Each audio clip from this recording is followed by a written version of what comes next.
কিন্তু এখনো কি পরিপূর্ণ স্বাধীন হতে পেরেছি? না। আমি কিন্তু মিডিয়ার চিন্তা করছি না।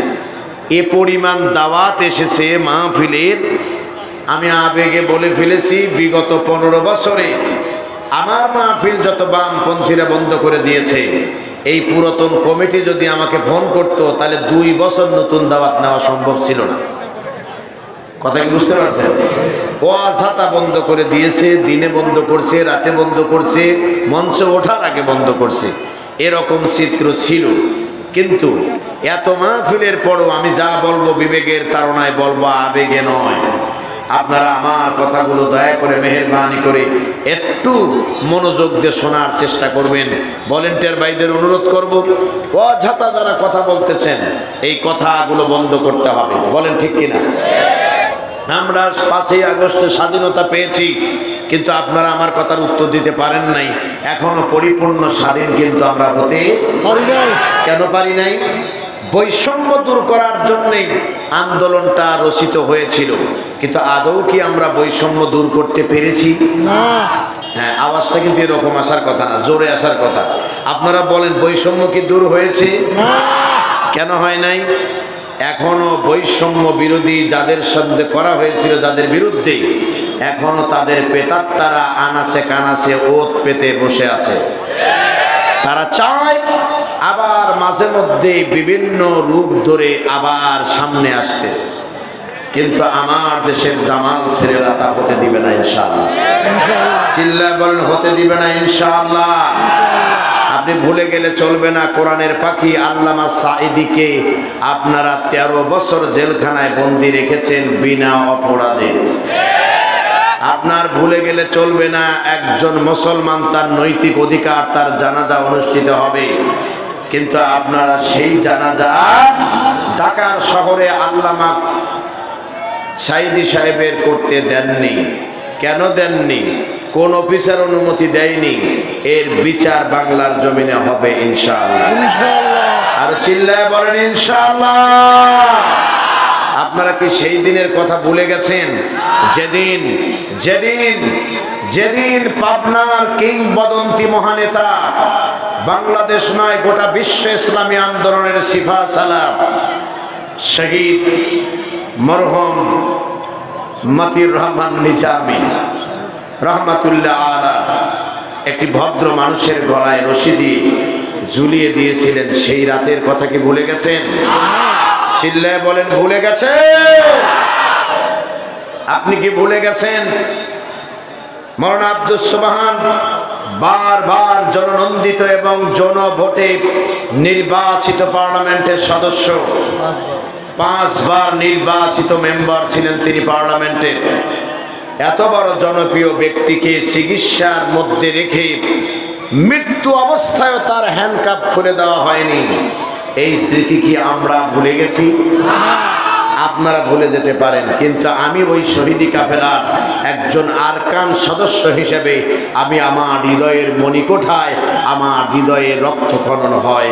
যদি ফিরে পেতাম সেই দিন, হয়তো কোরআনের পাখির কণ্ঠের আওয়াজ আমাদের বিশ্বের মানব সভ্যতার জন্য একটি স্বস্তির বার্তা ফিরে দিত। বলেন ঠিক কিনা? আমার বন্ধুগণ, আমি সংক্ষিপ্ত কথা বলবো, সত্যি সত্যি কথা। আমি তেমন কোনো বড় বক্তা নয়, এত মিডিয়া আমার সামনে ওপেন হোক এটাও আমার কামনা নয়।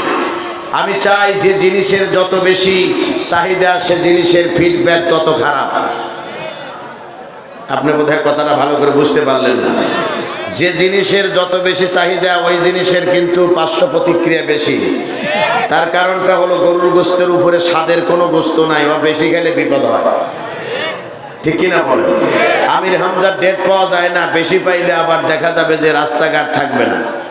এজন্য ভেজাল আছে, এই জন্য আমি এই ভেজালে পড়তে চাই না। শুধু এতটুকু অধিকার চাই, যতটুকু সময় আমি কথা বলবো মেহেরবানি করে আপনারা কেউ আমার আশেপাশে কেউ কথাও বলবেন না এবং বিশৃঙ্খলা সৃষ্টি করবেন না। বলেন ঠিক কিনা? ইনশাআল্লাহ বলেন। এই মাঠে আমি একাধিকবার এসেছি, কোরআনের কথা বলার আমি নিরলস চেষ্টা করেছি।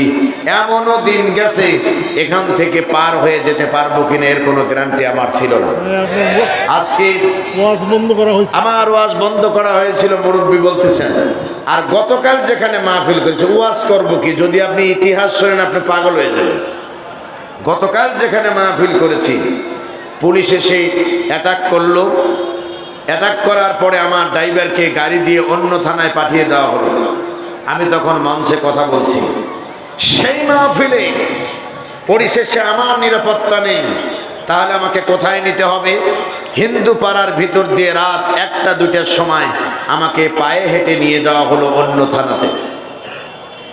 সেই এলাকার মানুষ এই মাহফিলের পরে আর এই স্বৈরাচারদের আমলে কোনো মাহফিল করতে পারে নাই, কোনো অনুমোদন হয় নাই। কালকে যখন সেই মাহফিলে হেলালি সাহেবের আগমন হয়েছে, স্বভাবতই একটু আবেগ কাজ করাটাই স্বাভাবিক, বলেন ঠিক কিনা? মানুষের ভালোবাসায় যেন মনে হলো আমার শরীরের কোনো অংশ কেটে মানুষকে দিয়ে যায়। কোরআনের জন্য মানুষ মানুষকে এত ভালোবাসে। মান আহাব্বা লিল্লাহ ওয়া আবগাদা লিল্লাহ, বলো আল্লাহু আকবার। আমরা আল্লাহর জন্য একজনকে ভালোবাসি, আবার আল্লাহর জন্য একজনের সঙ্গে শত্রুতা করি। সংগ্রামী ভাইয়েরা আমার, আল্লাহ রাব্বুল আলামিন বলছেন ইন্নামাল মুমিনুনাল্লাযীনা ইযা যুকিরাল্লাহু ওয়াজিলাত কুলুবুহুম ওয়া ইযা তুলিয়াত আলাইহিম আয়াতুহু জাদাতুহুম ঈমানা ওয়া আলা রাব্বিহিম ইয়াতাওয়াক্কালুন। কোরআনুল কারীমের 8 নম্বর সূরার নাম সূরা আনফাল। এর নাম হলো অতিরিক্ত সম্পদ। এর নাম কি? কথা বলে আপনারা কি আমারে ভুলে গেছেন? কি ঘুমিয়ে গেছেন নাকি? তাহলে একটু গলা কাশি দেন। হ্যাঁ ঠিক আছে, বলেন আল্লাহু আকবার। যারা বলেন নাই রাম রাম বলবেন। আর রাম রাম বলার দরকার নেই। এখন আমরা আগামীর দিন দেখতে চাই পার্লামেন্টে কোরআনের আইন, বলেন ঠিক কিনা? আমরা কি আর মানুষ রচিত আইনকে সমর্থন করব? আমরা আল্লাহর আইন চাই। একটু আওয়াজ দিয়ে বলেন তো কি চাই? আপনারা অবাক হয়েছেন পাবনার মানুষ যে আমি যখন মঞ্চে উঠতাম ছোট্ট একটা ফোন আমার কাছে থাকতো। যারা আমার রেগুলার মুসল্লি তারা জানেন এই ফোনে কি আসতো থাকে জানেন? বিগত বছরের স্বৈরাচারদের মেসেজ আমার মোবাইলে আসতো। আমার লোক দাঁড়ানো থাকতো গেটে, আমার লোক দাঁড়ানো থাকতো গাড়ির পাশে, আমার লোক দাঁড়ানো থাকতো চার দোকানে। কথা কি বুঝতে পারছেন? ডিবি এসে বলতো কোন রাস্তায় যাবা, মেসেজ চলে এসেছে স্যার, ডিবি আমাকে এই কথা জিজ্ঞাসা করেছে। আওয়ামী লীগের নেতারা তারা তো জবরদস্ত আল্লাহর ওলি, তাদের ব্যাপারে আমার কোনো কথা নেই, তবে একটু অভিযোগ আছে। অভিযোগটা হলো ওনাদের টার্গেট ছিল 2041 সাল পর্যন্ত দেশ ফাটাবেন। কথা বল না কেন? কত সাল? একটু আওয়াজ দিয়ে না বললে ওনারা যারা আছে শুনে তৃপ্তি পাবে না। একটু আওয়াজ দিয়ে বলেন কত সাল? আর উইকেট পড়ে গেল কত সালে? 2024 সালের 36শে জুলাই। কথা বল না? 36শে জুলাইয়ে তাদের কি অঘটন ঘটে গেল। দিন পরিপূর্ণ হওয়ার আগেই যদি কেউ সন্তান প্রসব করে তাকে কি বলা হয়? অকাল গর্ভপাত। বলেন ঠিক কিনা? কি হলো? অকালে গর্ভ হলো। এই গর্ভপাত করার কারণেই একসঙ্গে সব মিলে উড়াল দিল আম্মা জান। সবাই কেমন যেন ডুবে গেলেন, মনে হলো যেন আর কেউ নাই। দীপুমণি খুকুমণি আর কেউ বলে না আসেন খেলা হবে। কথা কন না কেন? ওসমান শামীম ওসমান আর বলে না আসেন খেলা হবে। কাদের সাহেব আর খুঁজে পাওয়া যায় না। দেখতে দেখতে 15 বছর, সামনে আরো 5 বছর, মানুষ বাঁচে কত বছর? ঠিক নাই? কথা কন না কেন? এই বক্তব্য তো তাদের, আমাদের তো না। আমাদের কি দেখতে দেখতে 15 বছর, এর মানে 15 বছর খাইছে। আবার সামনে আছে 5 বছর, মানুষ বাঁচে কত বছর? এর মানে হলো বিগত বছরগুলোতে আমরা খেয়েছি, আরো 5 বছর খাবো। মানুষ আর কত বছরই বাঁচে? একটু কথার মধ্যে বুঝিয়েছিল যে কোনো সময় আমাদের চেয়ার কেড়েও নিতে পারে। কথা কন না কেন? এজন্য বলছিল মানুষ বাঁচে কত বছর। আমার বন্ধুগণ, কোরআনুল কারীমের 8 নাম্বার সূরা, কথা কিন্তু আপনাদের বলতে হবে। কত নাম্বার সূরা? 8 নাম্বার সূরা। সূরার নাম সূরা আনফাল। জোরে বলেন, নাম কি? এই সূরার বাংলা অর্থ যেন কি বলেছিলাম? অতিরিক্ত সম্পদ। সুবহানাল্লাহ। এই সূরাতে অগণিত আয়াত আছে। ব্যাখ্যা বিশ্লেষণ এখানে একটু কথা বলতে মানা করেন দিয়ে ভাই, কেউ যদি দেয় লিখে রাখেন। শোনা, আমার একটু দিয়েন না, আমার কয়েকটা কথা বলতে দেন। আপনারা কি রাগ করতেছেন? প্রিয় ভাই, রাগ করতেছেন? আমি আমার কল্পকাহিনী বলবো না। আমার কল্পকাহিনী বললেও আপনারা বলবেন ওয়াজ সফল হয়েছে, তারপর আমি বলবো না। এটা পাবনার জমিন, শহীদরা এখানে ঘুমিয়ে আছে, বলেন ঠিক কিনা? শহীদের রক্তের উপরে দাঁড়িয়ে ইসলামী আন্দোলনের সঙ্গে যারা বেঈমানি করেছে এদের কানের ভিতরে ঢুকিয়ে যেতে হবে। আমরা ছিলাম অতীতে, এখনো আছি, ভবিষ্যতেও দাঁড়িয়ে থাকবো, বলেন ঠিক কিনা? সুতরাং আমরা তাদের কাছে প্রমাণ করে দিব আমরাই হলো সুশৃঙ্খল জাতি, আমাদের ভিতরে কোনো ভেদাভেদ নাই। তারা আশঙ্কা করেছিল ক্ষমতা চলে গেলে প্রায় 5 লক্ষ মানুষ মারা যাবে, আশা করি একজনও আমরা মারি নাই। আরো চিল্লায় বলেন ঠিক কিনা? সুতরাং হতাশায় এবং একেবারে নিরাশ হয়ে যাওয়ার কোনো কিছু নাই।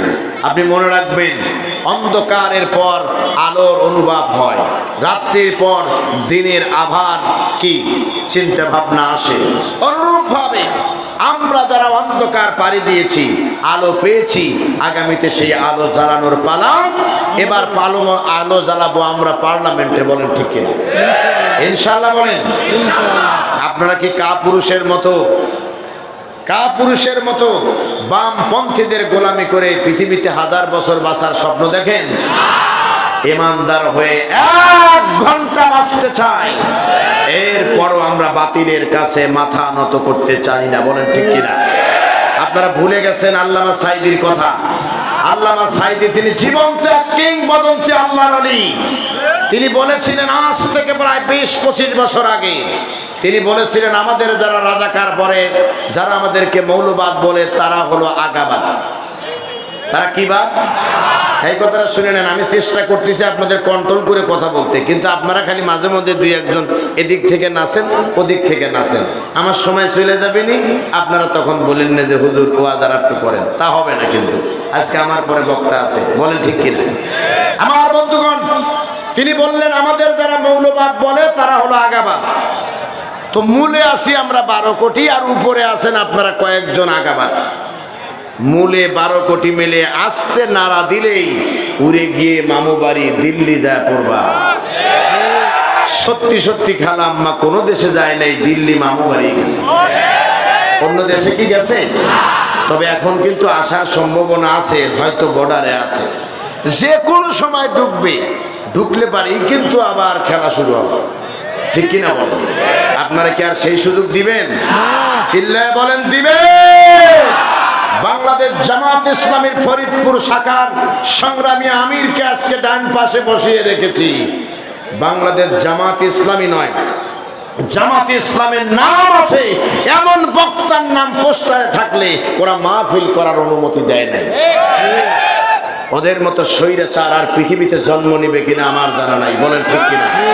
এত বড় স্বৈরাচার জাতির সঙ্গে বেঈমানি করে, বলেন ঠিক কিনা? বাবা আর ছেলে কোন ওয়াজ করবো বলেন? আগে একটা বলি, বাবা ছেলে মনে রাখেন, একটা গল্প আছে সুন্দর, আলহামদুলিল্লাহ। তাহলে আল্লাহ রাব্বুল আলামিনের কোরআন থেকে আমি পড়েছি 3টি গুণের কথা মুমিনের। একটি হলো তাদের সামনে যখন ইজা যুকির আল্লাহর নাম যখন স্মরণ হয় তখন তাদের হৃদয়টা প্রকম্পিত হয়, তারা ভিতরে যেন ভয় ভীতি দিয়ে ভরপুর হয়ে যায়। এর মানে হলো আল্লাহ স্মরণের সাথে সাথে তারা দুনিয়ার সমস্ত অপকর্ম ছেড়ে দিয়ে তারা আল্লাহমুখী হয়ে যায়, বলেন আল্লাহু আকবার। 2 নম্বর হলো ওয়াইজা তুলিয়াত আলাইহিম আয়াতুহু, তাদের সামনে যখন কোরআনের আয়াত তেলাওয়াত করা হয়, জাদাতুহুম ঈমানা, আল্লাহ বলছেন তাদের ঈমান বৃদ্ধি পায়। আল্লাহু আকবার কোন। আর 3 নাম্বার হলো ওয়া আলা রাব্বিহিম ইয়াতাওয়াক্কালুন, তারা তাদের আল্লাহর প্রতি ভরসা। বলেন কার প্রতি ভরসা? আল্লাহর প্রতি ভরসা, তখন তাদের পরিপূর্ণতা পেতে থাকে। সুবহানাল্লাহ ওয়া বিহামদিহি সুবহানাল্লাহিল আযীম। সংগ্রামী ভাইয়েরা আমার, বাবা এবং ছেলে, বাবা কৃষক মানুষ, বাবা কি মানুষ? কৃষক মানুষ। চলে গেছে নাঙল নিয়ে, কৃষকের কাজই তো নাঙল দিয়ে গরু দিয়ে চাষ করা। সকালবেলা বড় বাজার থেকে কয়েকটা কই মাছ কিনেছে। কি মাছ কিনেছে? কই মাছের নাম শুনেছেন আপনারা? এ মাছ কি সহজে মরে? মরতে চায়। ছেলের হাতে দিয়ে বলেছে, এদিকে তাকান, ছেলের হাতে দিয়ে বলেছে তোমার মাকে নিয়ে গিয়ে বলবে তোমার মা যেন এটা দোভাজি করে। কি ভাজি করে? এক ভাজি দিলে কিন্তু একটু কাদা কাদা মনে হয়, দোভাজি দিলে কি লাগে? ভালো লাগে। ছেলেটি বাড়িতে নিয়ে যায় মার হাতে দিয়ে বলছে, মা এই যে বাবা মাছ কিনে দিয়েছে, এই মাছটাকে বাবা দোভাজি করতে বলেছে। বাবা এবং ছেলে দুইজনের কর্মে। ছেলে গেছে কলেজে, কলেজে যাওয়ার পরে বন্ধুদের সঙ্গে কথা হয়েছে, আজকে তোমার বাবা বাজার থেকে মাছ কিনেছে। কি মাছ? বলো কই মাছ। বলো কি বলেছে? আমরা কি যাবো? কয় না, আগে শোনো, আমার বাবা মাছটা হাতে দিয়ে বলেছে বাড়িতে নিয়ে যা তোমার মাকে দোভাজি করতে বলো। আমরা তো এখন অনেক সময় দেখি বিশ্ববিদ্যালয় কলেজে পড়ার পরেই আমরা অনেক সময় জ্ঞানকে এতটাই জাহের করতে চাই যে আমরা মূর্খ চেয়েও এমন ভূমিকা পালন করি যা কল্পনাও করা যায় না। বলেন ঠিক কিনা? প্রিয় বন্ধুগণ, এক বন্ধু পাশে থেকে ডেকে বলেছে, দোস্ত তোমরা বাড়িতে মানুষ কয়জন? বলে আমার মা আর বাবা আর আমি, মধ্যে 3 জন। কয় তাহলে তো তেবাজি হওয়ার কথা, দোবাজি করার কথা বলছে। নিঃসন্দেহে তোমার বাবা মা একা খাবে, তোমাকে দিবে না। কথা কি বুঝতে পারছেন? মনে হয় কথাটা আপনারা বুঝলেন না, একটু ভালো করে শোনেন, পরে কিছু কথা আছে তো এই জন্য বলছি। তো বাবার মা খাবে আর কি করবে না, তাকে দিবে না, এই মর্মে বন্ধু বুঝাইলো। ছেলের মন খারাপ, বন্ধু বান্ধব সব একসঙ্গে হয়ে বলল আমার বন্ধুর মন খারাপ, এটা মেনে নেওয়া যায় না, সুতরাং আমরা মিছিল করব, অবরোধ করব, বাড়ি ঘর ঘেরাও করব। কেন দোভাজি পারমিশন দেওয়া হয়েছে, তেবাজি কেন অনুমোদন দেওয়া হলো না? কথা কি বুঝতে পারছেন? বিক্ষোভ করতে করতে, মিছিল করতে করতে, দোভাজি মানি না, তেবাজি করতে হবে। এইভাবে মিছিল করতে করতে চলে গেছে বাড়িতে। বাবা তখন কৃষিকাজ সেরে এসেছে বাড়িতে। মিছিল দেখেও আবার তোমার মিছিল কেন? ছেলের বন্ধুরা এসে বলেছে আপনার এই সলচাতুরি আমরা ধরে ফেলেছি।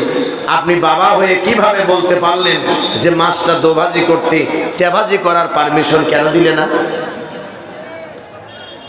বাবা চিন্তা করে বলেছে, বাবার এই আমি তো এই নিয়েতে কোনো কিছু বলি নাই, আমি বলেছি মাছটা খাইতে স্বাদ লাগবে।